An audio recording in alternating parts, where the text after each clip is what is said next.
Baik, Assalamualaikum warahmatullahi wabarakatuh. Selamat pagi, siang, malam, petang, sore. Bagi kalian yang membuka kapanpun video ini. Perkenalkan, nama saya Siti Nurfatin. NIM saya 19051249967.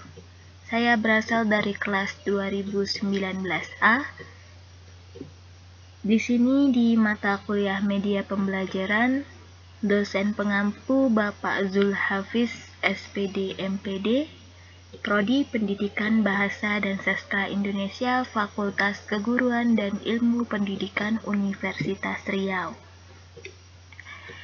Baik, di sini saya akan menjelaskan tentang meringkas teks deskripsi. Yang pertama, pengertian teks deskripsi. Apa itu teks deskripsi?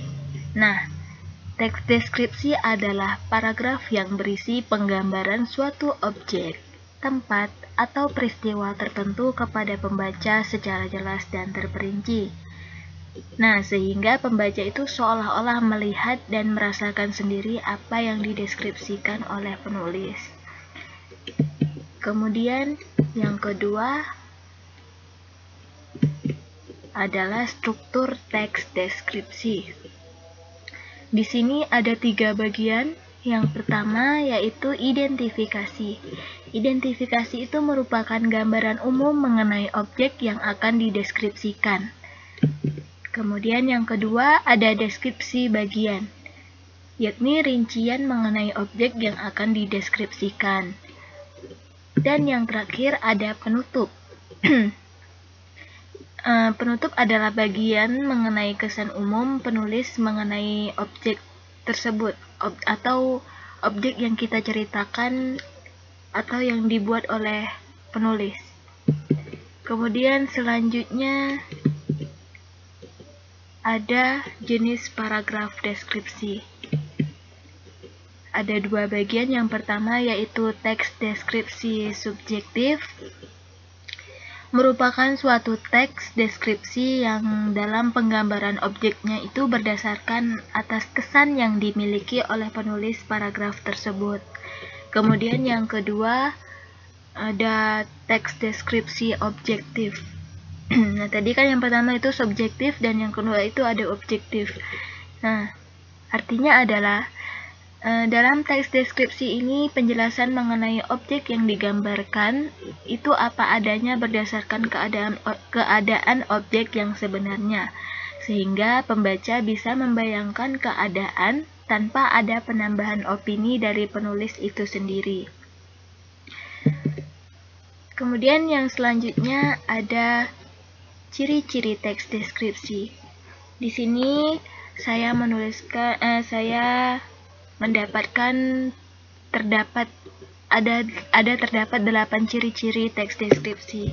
Yang pertama, berisikan penggambaran atau penjelasan suatu objek.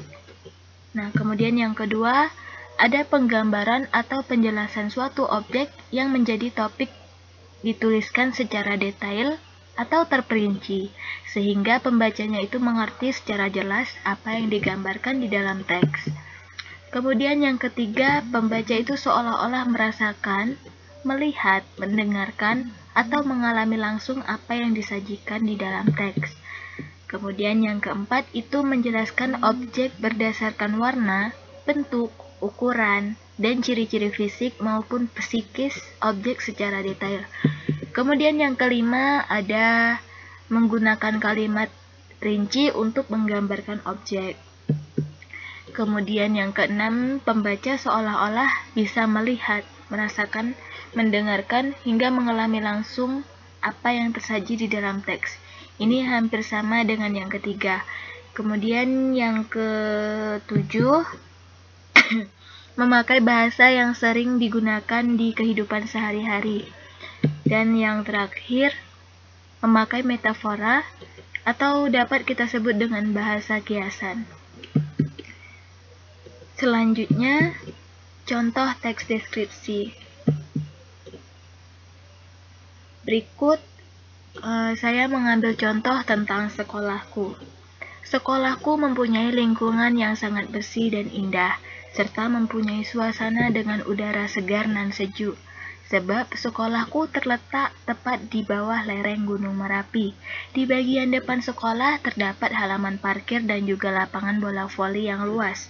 Kemudian di bagian samping kiri sekolah telah ditumbuhi dengan beragam macam tumbuhan yang turut melengkapi keindahan sekolahku. Sekolahku masuk ke dalam sekolah favorit, karena seluruh lantai di dalam ruangan sudah menggunakan keramik. Sekolah ini mempunyai sekitar 30 ruang kelas, sehingga sekolahku nampak sangat luas.